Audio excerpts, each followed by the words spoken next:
তুমি কি এমন কিছু মানুষের মাঝে আটকে আছো যারা সবসময় শুধু নেতিবাচক কথা বলে? আজ জানবে কিভাবে তাদের থেকে দূরে থেকে নিজের জীবনকে পজিটিভ করা যায়। নেতিবাচক মানুষকে এড়িয়ে চলার 7টি কার্যকরী টিপস। 1.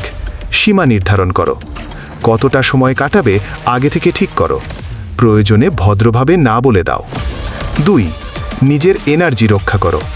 নেতিবাচক কথায় জবাব না দিয়ে শান্ত থাকো। আলোচনার বিষয় পরিবর্তন করো। তারা অভিযোগ শুরু করলে কথা পজিটিভ দিকে ঘুরিয়ে দাও। 4. পজিটিভ পরিবেশে সময় দাও। ভালো বই পড়ো, মোটিভেশনাল ভিডিও দেখো, ভালো বন্ধুদের সাথে থেকো। 5. নেতিবাচক মতামতকে গুরুত্ব দিও না। তাদের কথায় তোমার আত্মবিশ্বাস নষ্ট হতে দিও না। 6. সহানুভূতি রাখো, কিন্তু দূরে থেকো। বুঝতে পারো তারা কষ্টে আছে, তবে তাদের নেগেটিভ এনার্জি নিও না। প্রয়োজনে দূরে সরে যাও।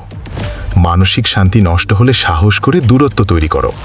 মনে রেখো, নেতিবাচক মানুষকে এড়িয়ে চলা মানে তাদের ঘৃণা করা নয়, বরং নিজের শান্তি ও সাফল্যকে বেছে নেওয়া।